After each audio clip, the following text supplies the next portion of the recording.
And I was just going to share with you. So this is the photograph taken in July 2014. So this was actually where the meeting that I run every month originated. So Rob knows this story, but I put a note out on the Property Hub forum saying, does anybody in property want to meet up just for a beer and a chat about property? And there's myself and 3 guys. This was us in the pub that's sort of closest to where I live. And after that, we moved to the St Albans Town Centre. So that's proof of our first meeting, Rob. And if you needed proof that you actually do attend our meeting as well, so to dig this photograph out. It was the mince pie that did it. Yeah, so it's amazing how much people can be bought for a mince pie. So that was it's lovely for you to come along and join us. So I just thought there's a couple of photos there which were really interesting. So have you got anything you wanted to share with us in terms of slides or anything, Rob, or should I just go straight in? No, I'm happy to answer anything. I mean, most people like to ask me property stuff, but if anyone wants to go into any direction on podcasting or business or anything, I'm fairly easy and laid back. So wherever's useful or interesting, I'm happy to answer. Okay, brilliant. Or at least attempt to. No, we appreciate that. And as I say, you haven't been warned of any of these questions, so but we know that you'll take them in the spirit they're offered and do your best. So first of all, I'd like to introduce George. So George has put a couple of questions in advance. So George, would you like to ask one of your questions? Just introduce yourself. You can hear me okay? I hear you fine, George. Brilliant. Hey, Rob, great to finally meet you. Big fan of the podcast. I have been listening for about 5 years. Great content, sound advice. Probably that's why I'm tuning in on a regular basis. And it looks like yourself and Rob, good partnership there. Very well aligned with your advice. But I always have a little smile when you come up with the advice. It's generally, you're so well aligned. It's very rare that I find you disagreeing. So my question today is, what's the biggest disagreement that you've had when it's come to property or the economy? Because I know you do make bold predictions, and I love it. I love those ones where you're being bold. But sometimes, like, I think the interest rate might go up 2%, and someone else says, "Oh, I'll go up 1%." Is there anything we've been really different with the Rob?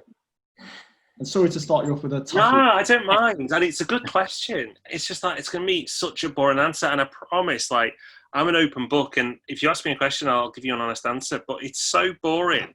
And it's not because of me. It's because of Rob. Rob is probably the most patient man I've ever met. So he will listen. He will consider. And the thing is, because he's, in the podcast you hear is, probably the ratio is roughly 50-50. I probably ramble on a little bit, but like generally it's a fairly even split. But in our business with the team that we've got, I do more of the talking. And when Rob has an opinion, because he's not always talking, I pretty much stop everyone else to listen because I really value his opinion. So I'm sure we have disagreed, but because Rob will pretty much let me do what I want within reason, like he'll just let me get on with things. If he does ever think I'm wrong, I'll quickly listen and respect him. And so it's really a dull answer, but what you hear on the podcast is really what it's like behind the scenes. And I think that's probably why the podcast is done okay, because it's not put on. It's quite, the relationship is real. What you hear is how it is. It's bad jokes on and off the microphone. Yeah, I mean, from my perspective, Rob, it does come across as quite genuine. You know, a genuine. It's not like a scripted podcast. It comes across quite genuine. Did that answer your question, George? No, it does. Sorry, George. I don't know if I'm trying to think of something more controversial, but it's that's what it's like. It maybe come on some controversy later on, Rob. That would be really good. So I know you got a couple other questions, George. So I will come back to you. Andy Travis has got. So we can't escape the 18-year property cycle. You're not going to get away with that one, Rob, I'm afraid. So Andy's got a question on that. It's probably hi, Rob. Just wanted to say we're massive super fans as well, so I won't blow too much smoke. But yeah, we've watched and followed everything and taken lots of action on the back of the training and the input on the podcast. So thanks for everything there. Thank you. But yeah, your favourite subject, so probably one that you've answered a million times already. But how much do you think Corona will affect the 18-year property cycle?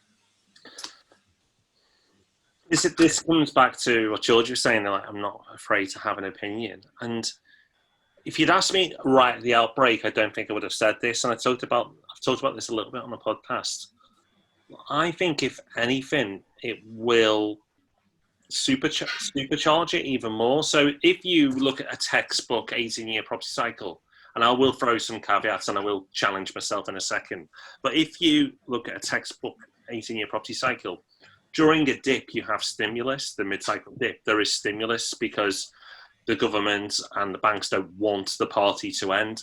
So the stimulus happens and you go on to the second wave, which is the surge. And we haven't had that surge yet. We've had the first part of the cycle, but we haven't really had the second part, which is the property boom, where everyone's going crazy about property. But what we have had now, we didn't really have from Brexit, is the Brexit happened to cause a wobble. But what didn't happen alongside Brexit was the stimulus, was the huge backing. Okay, there was a small amount, but there wasn't anything substantial. What's happened now is more than substantial. And when you do QE to the level that's been done and the amount of stimulus that's been done, asset prices increase. So I think the 18-year property cycle will play out, which may make you optimistic, which is fine. But what I think we have to accept as a consequence then is that the bust, when it comes, will be bigger than it probably would have been otherwise. So Rob and I forget what we say publicly and privately, but when we've talked, we've thought that the 18-year property cycle this time round was going to be a softer boom. So it was going to be a boom, but it was not going to be as aggressive as the last cycle. But because of what's happened, we now think it's going to be more aggressive this time. To challenge myself, it's very convenient for me to go, oh, look, this has happened, and then now the 18-year. So I question myself a lot, like, is it because we have this template and I'm trying to make it fit, or as I actually believe, no, actually it does fit, and now more than ever. But as I said, Andy, if you'd asked me at the beginning of the coronavirus, I don't think I would have got to that place. It's taking the time to think about it, read and observe. A lot of the stuff that we talk about is stuff that we've read. It's not, the 18-year property cycle isn't ours. The how stimulus affects the economy, it's not our theory. It's reading all these sources and just coming up with your own thoughts on the subject. So we just present it in hopefully a way that's accessible and then give our thoughts on it. So I do think it will carry on. Great, that's great. Thank you very much. I've got a couple more, Chris, or one more, but I'll wait till the end if there's time.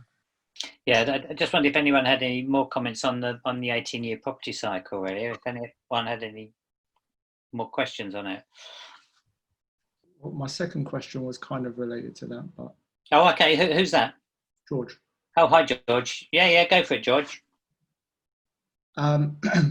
So, Rob, excellent. I like the way that you always give balanced arguments. And there was one podcast, I think 375, where you and it's to Andy's question, what's going to happen next? Is the 18-year property cycle boom, busting? Is it broken? And it's the first time that I actually disagreed. I took the opposite view, because you presented maybe a boom and then a bust, as opposed to a bust and then a boom. We're talking significant busts and booms, because they're going to happen anyway. It's just what order they come in. And just my personal opinion is, I think there's going to, and I'm quite optimistic, I think there's going to be a bust a major bust coming now. And I know you did the podcast back in May. And I don't know if you factor in a bit more information that we have 2 months later, it looks like you're still of the same view that, you know, you're going to expect it to shoot. And I am expecting it to shoot, but not before it drops, because I just think there's too much fear right now in the economy. I think the dominoes are already starting to fall in different ways. The furlough scheme ends in October.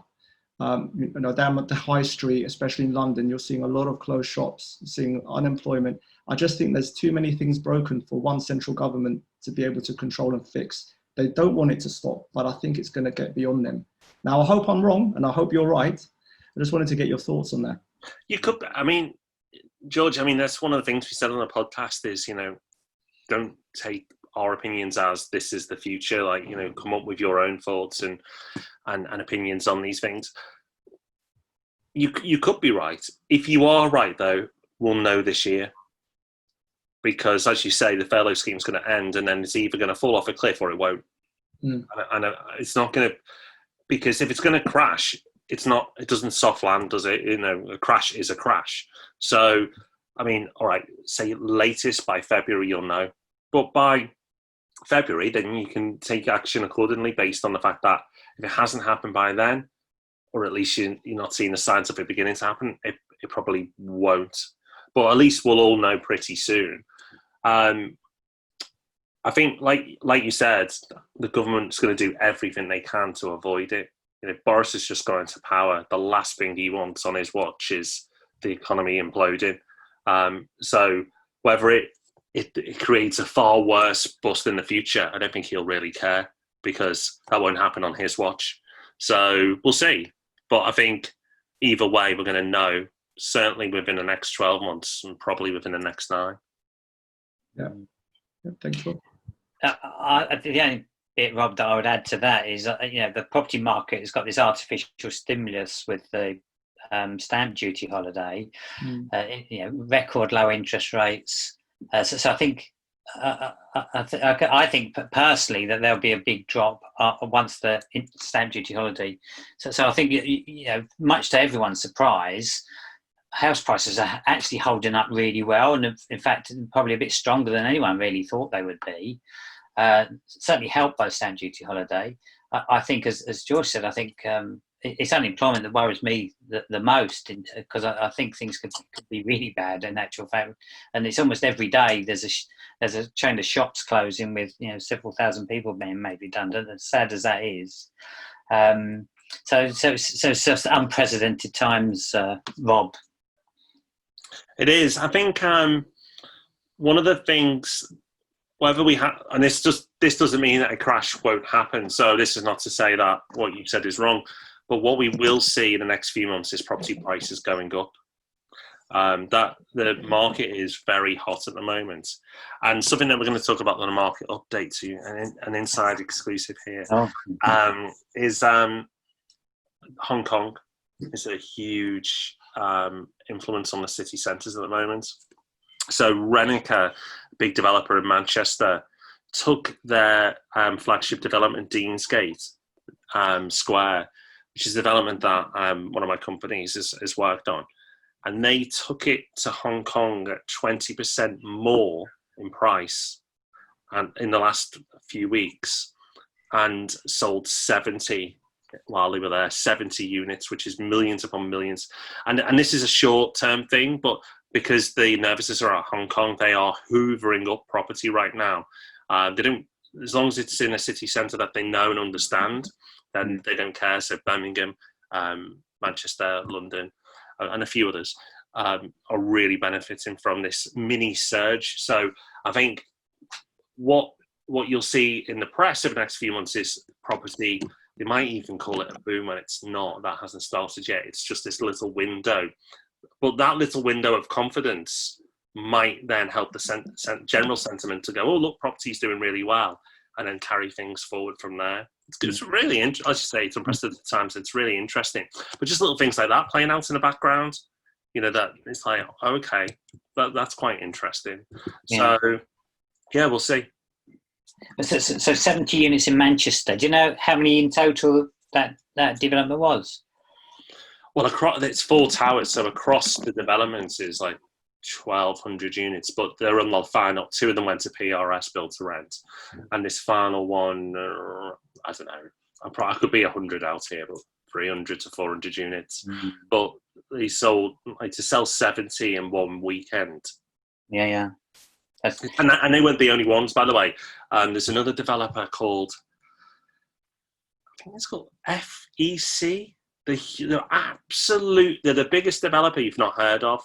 I think it's something like Far East Consortium or something like that. They're absolutely massive. They've got land options on hectares and hectares of land in Manchester. They're absolutely huge, and we speak to them. We speak to most developers, and again, they've hit their numbers for the year. They've hit their targets for the year because they went to Hong Kong. Wow! They sold so much property over there in the last month. So because we try and do deals with them, and they're like, well, we don't need to do a deal. We're fine. Which you think in this market it'd be easier for us, but Hong Kong's been that kind of curveball that none of us, Rob and I included, saw. But yeah, it's a very interesting market at the moment. Yeah. I mean, obviously the political instability. That's it. That's what's caused it. Yeah. Okay. Thanks, for that, Rob. All very interesting. In actual fact, Andy Travis is from Manchester, and he's actually in Manchester at the minute, so he probably relates directly to Deansgate and what you were talking about there.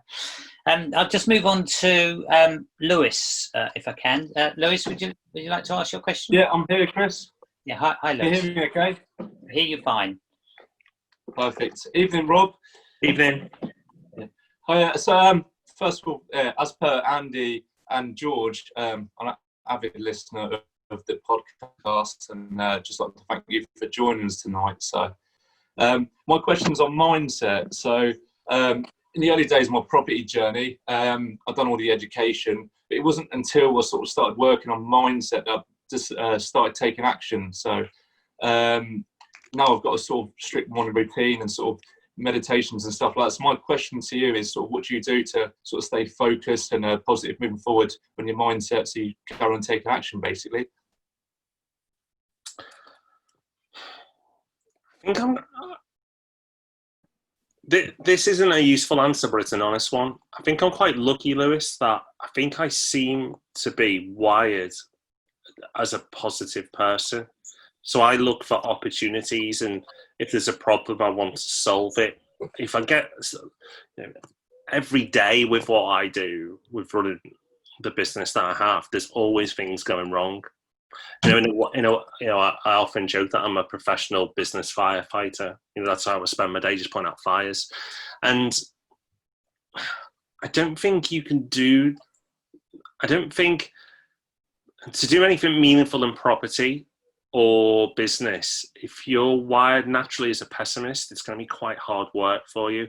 And I think some people are, I don't know if it's natural or if it's a childhood thing, and nature nurture is probably a bit too deep for this evening's webinar, but I don't know if it's natural or if it's something that I've learned in my childhood, but I am a naturally optimistic person. One of my school friends said, and this is his words, and I'm not saying that I am successful, but he said in school you didn't like it wasn't a braggy way that you said you were going to be successful. It was just that it was just going to happen. It was just and I think it's self-belief. And I think if you don't have a lot of self-belief, if you can trick yourself into having self-belief, I think that's pretty useful. Now, Rob D, he's not a pessimist and he's not negative or anything like that, but I don't think it comes naturally to him. So he would probably be better at answering these things. But if you're not an optimist, then practice gratitude. I still do, even though I'm an optimist. Most mornings, I'm not religious, it's not every single morning, but most mornings, think of 3 things I'm grateful for. So it's pretty much as soon as I wake up. So before I do anything else, I'll think of 3 things I'm grateful for. And all of us, no matter how bad things are, can find 3 things we're grateful for. So if you start just framing your day like that, then that's a nice start to the day. You can do morning meditations as well. There's tons of them on the internet, like 10-minute morning meditations, which again can set your mindset up for the right way moving forward throughout your day. So there's no magic formula, there's no magic trick. It's just a few little hacks, a few little things, and for me, I think good fortune. That's how I am. It is why I probably come across quite chirpy.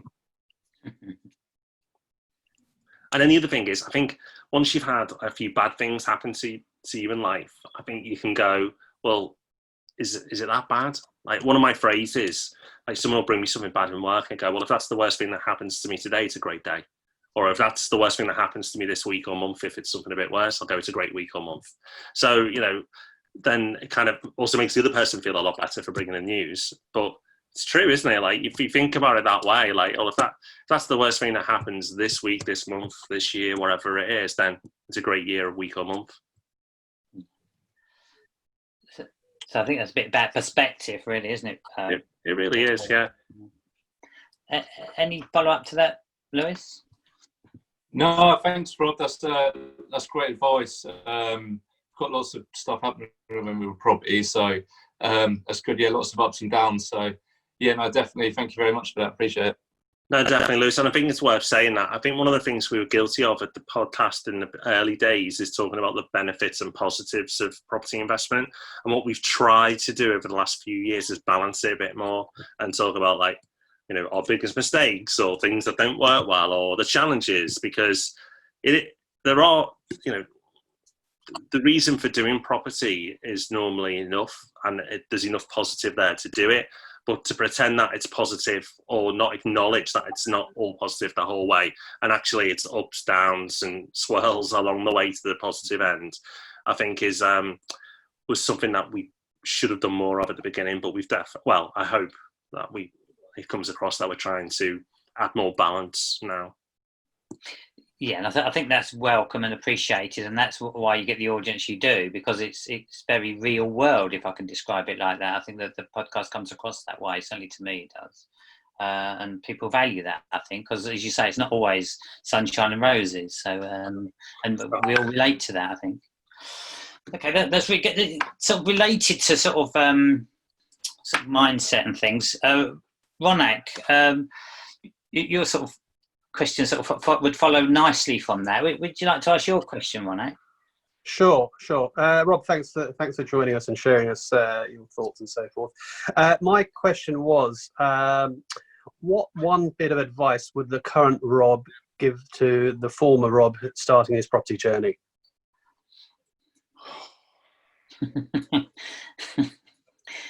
That's a really good question.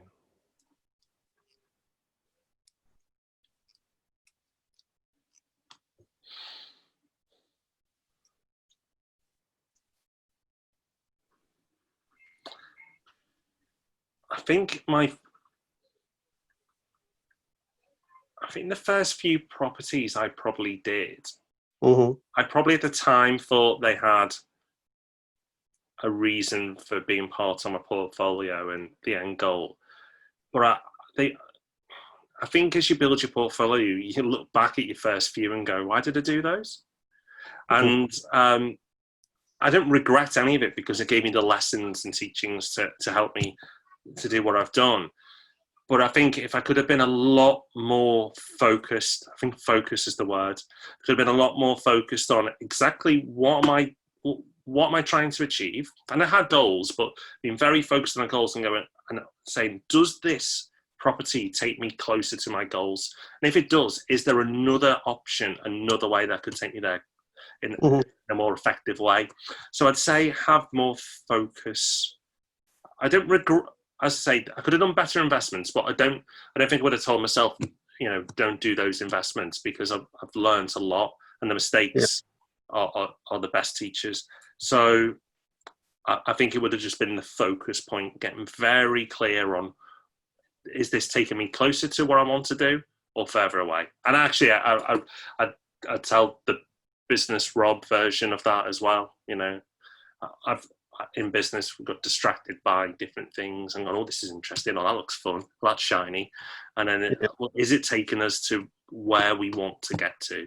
And for a number of years, only until very recently, I don't think we've had that laser focus. And I feel now with business and property, it's very clear what I want to do, and I'm very good at eliminating distractions. Okay, thanks. Pleasure. Has anyone got a follow-up question to that? So my question, Rob, to you would be, you've done remarkably well. So if I think about, you've got your podcast, so we can listen to you on the podcast, we can watch you on the YouTube channel, we can read about you in the magazine. There's quite a lot going on there. But what's the future hold? What's the plans? I mean, obviously, don't tell us anything too sensitive, but what's next? What can I say? We're already working on it. What we're doing, and it's what am I allowed to say? We are putting plans together to release a product that will help more investors. I think what our business services are very niche, and for most people who listen to the podcast, it's probably not right for them. And I don't mind saying that it's not, and it's not about the podcast. Hopefully, doesn't come across as a promotion machine. It's just a small fraction of the audience will end up working with us. What we're trying to do in the background is build something that will allow pretty much anybody with an interest in property to be able to access. I know it's very vague, but by the end of the year, I'll be able to talk about it a little bit more. Sorry, Chris, I know that was a rubbish answer, but he'll absolutely kick my bum if I... No, I wouldn't want you to break any confidences or cause yourself problems. That wasn't the purpose of the question. It's just...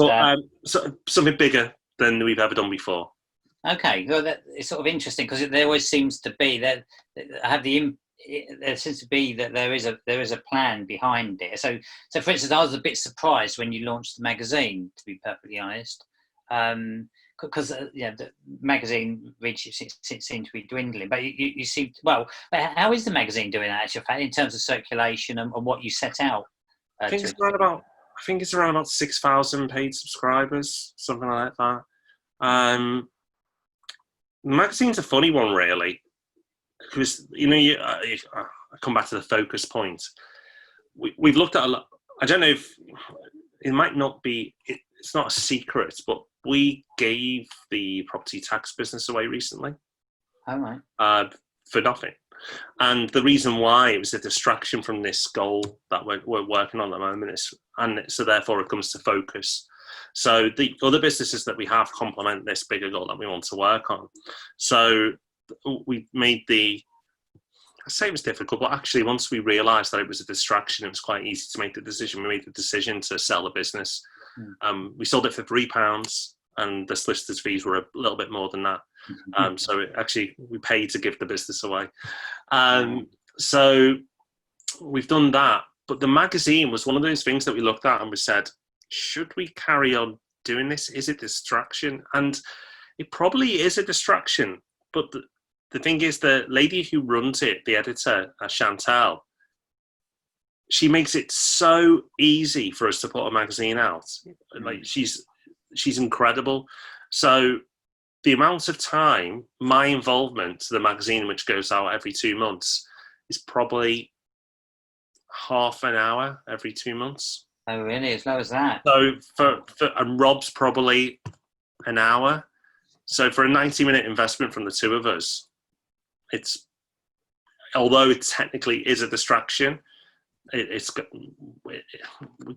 can't stop it. And if Chantal ever left, then we might look at it and go, is it worth doing that? But luckily she seems very happy and committed. So no, it's good. No, it's good. It's it's good. Well, I think most of the people who come to the meeting subscribe and get value from it. So that's really good. So thanks for that. So if I move back, has anyone got a question that hasn't been sent to me in advance? So has anyone just got a question that's come out of what they've heard so far?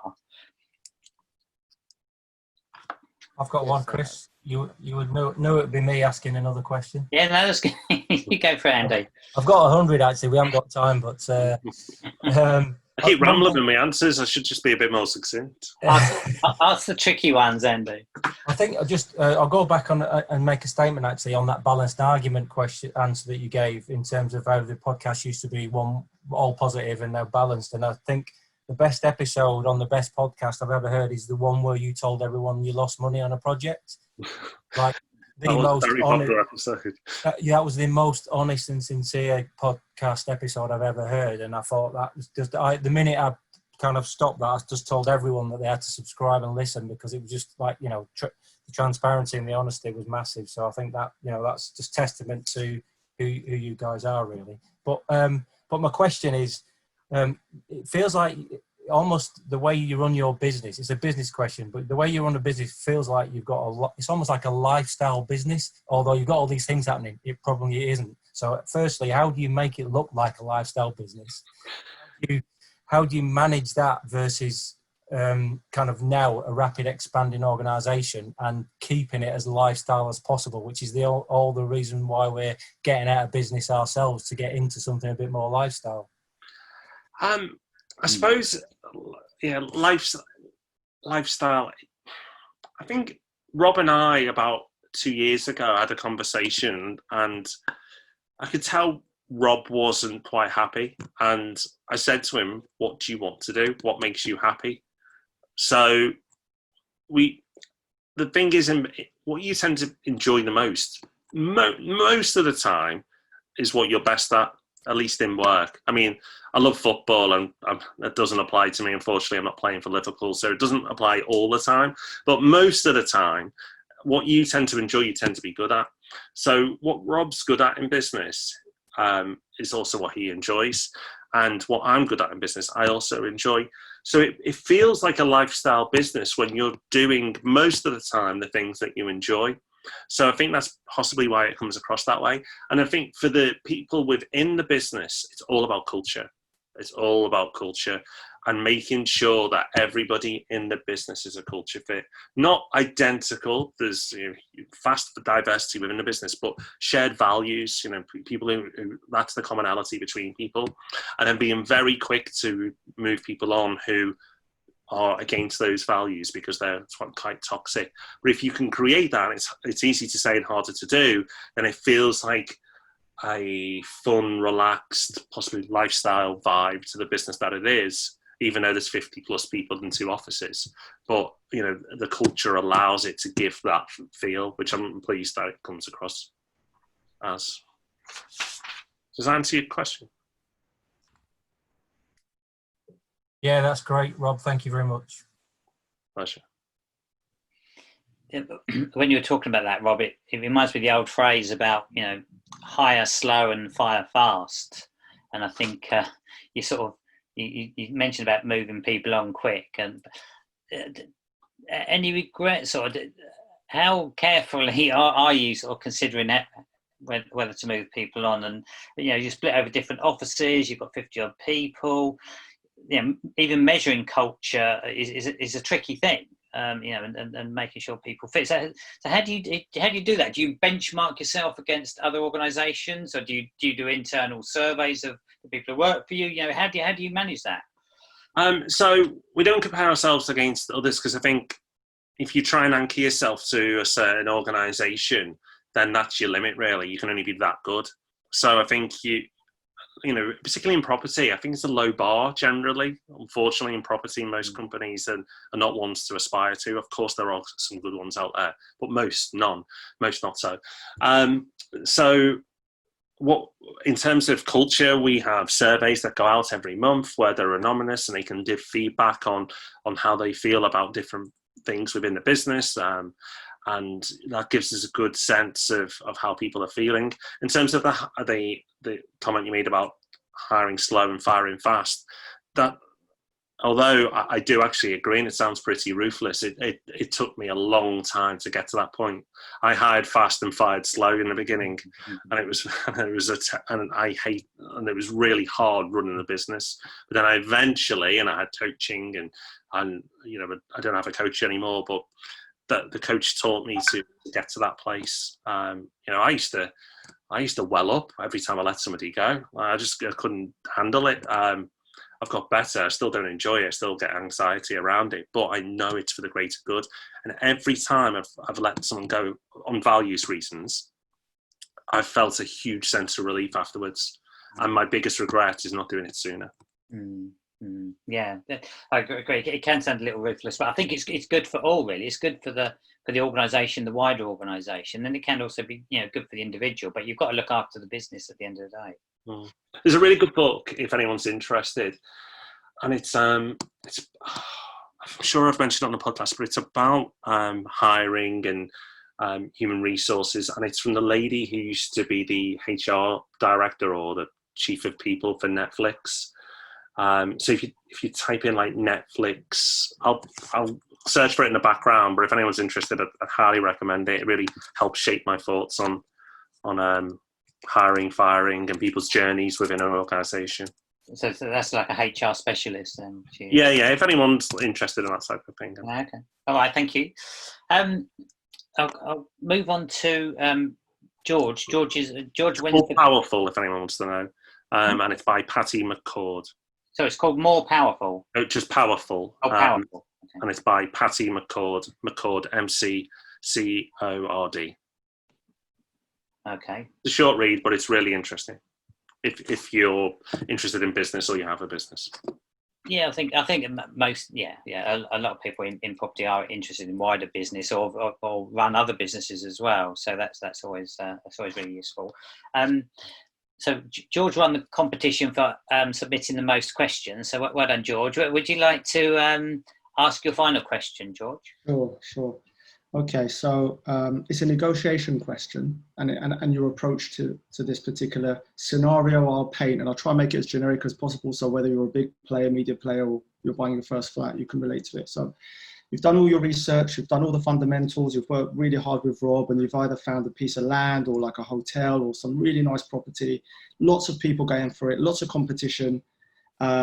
You've done all the preparation, you've gone in there and you've won the deal, you're high-fiving, you're very happy. And the person that's selling it has been very honest with everything. As you go through the property purchase, something comes up and it's not what was on the tin.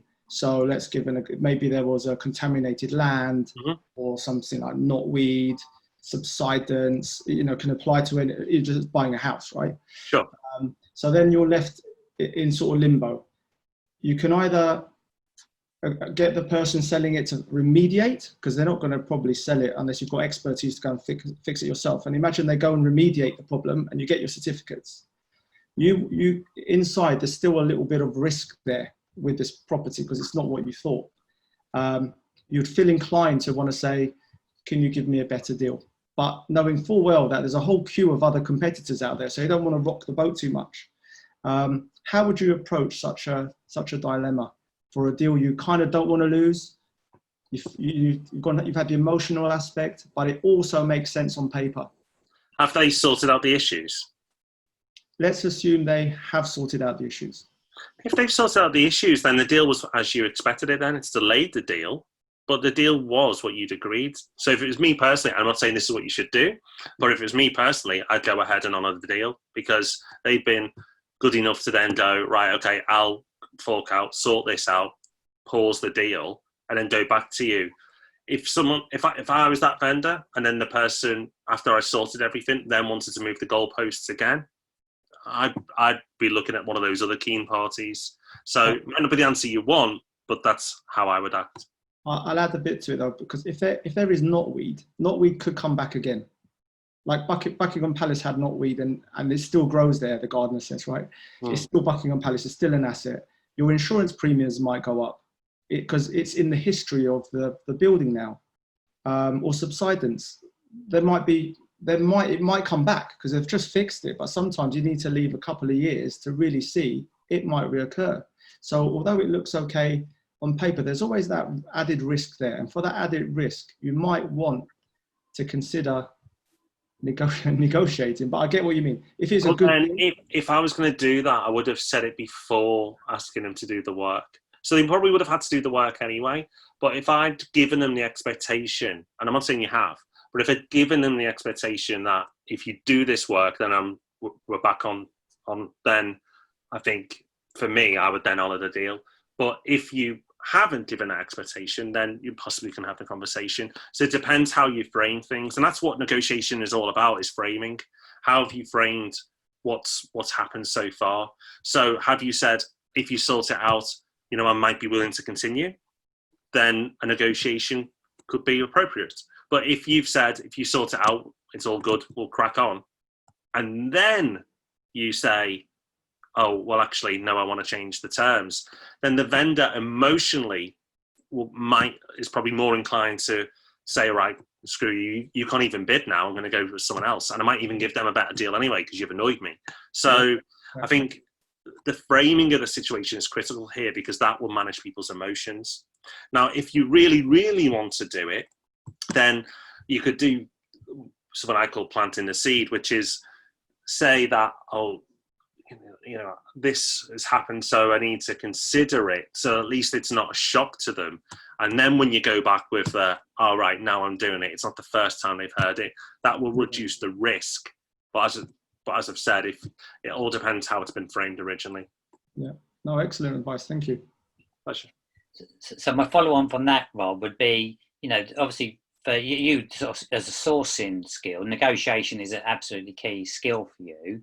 How have you learnt your negotiation? Is it just through sort of trial and error, if you like, through experience, or have you sort of been on courses or read books? Or, yeah, what have you done? How have you honed those skills? I read books when I was quite young, just different sales books and stuff like that. But I think the most important thing with negotiation, and I don't know when I realised this, so I can't say it was this point, but I think it's knowing who you're negotiating with is the most important thing. So is this person that will appreciate the battle of a deal? You know, are they going to really enjoy, you know, arm wrestling over a price? Is this the type of person that will repulse them and possibly put them off and not engage with you? And then also knowing what's important to them. It's not, I know it sounds obvious, but so many people get this wrong. It's not always about the money. Of course it's important. Of course it is.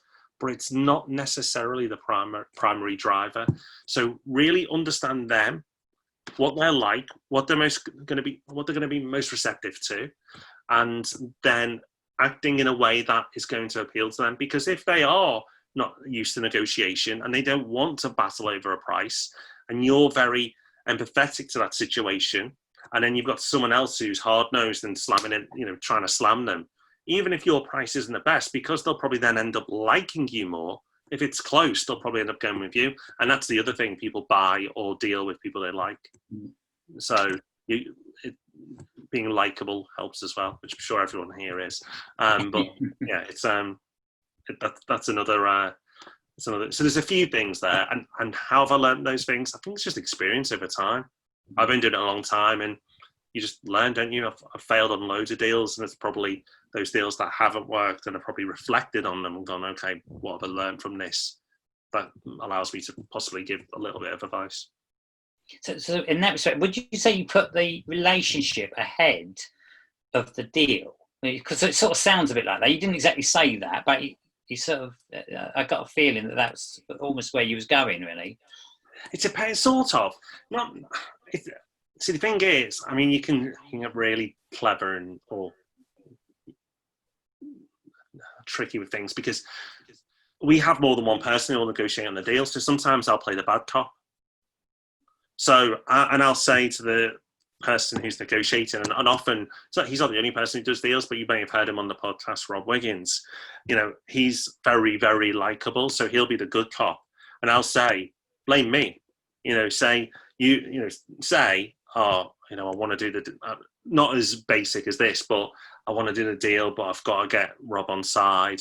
But I know I can work him at this price. If you come with me, I'll go and, you know, nudge him, and I reckon I can make him come down. So you can do all different types of things. Like, you be the bad cop, they be the good cop, and they'll be the ones that have the relationship. And then I'll find that with that director of the the developer, they're never super warm. They're not aggressive because obviously we work together, but they're never super warm to me from that point on. But they love Rob Wiggins. Like, they take him out the races and take him for drinks and stuff, and I never get the invite. But do you employ anybody who isn't called Rob? a few, but not many. We do Robin as well. So all right. even started with the ladies. So you can stretch to a Robin on a good day. Yeah, that's well played. Yeah, well played. You've been very generous with your time, and I'll just ask if there's one last question. I'll see if there's anything in the chat. Stop. Oh right, okay.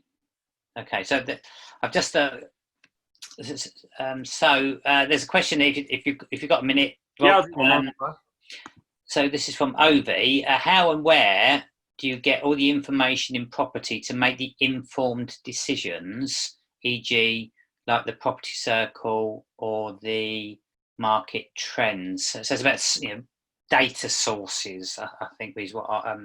Yeah, I think this is not going to be helpful, but it's honest. I think with the business, because the culture thing, that I've talked about, we've got a team of people who like to learn within the business. That's kind of one of our values. So we use Slack, which is like a business WhatsApp, and there's constantly resources being shared in there. So it's the team that I get them from. So if you want to replicate that yourself, if you like the community that you've got here, in WhatsApp, sharing resources you see, share and go, okay, I've read this, I've seen that, that's interesting. Of course, I'm naturally curious anyway, but I don't have a blog, like one blog that gives me everything, or one source that I find all my knowledge from. It's just a collection of different places. And then just observing, again, just watching what's happening and going, okay, that's interesting, and trying to learn more. I'm in I understand, and this, as I say, it's not useful, but it's honest. I'm very lucky that a combination of the team sharing resources and then having the inside track with developers, like the Hong Kong points I was talking about, stuff like that.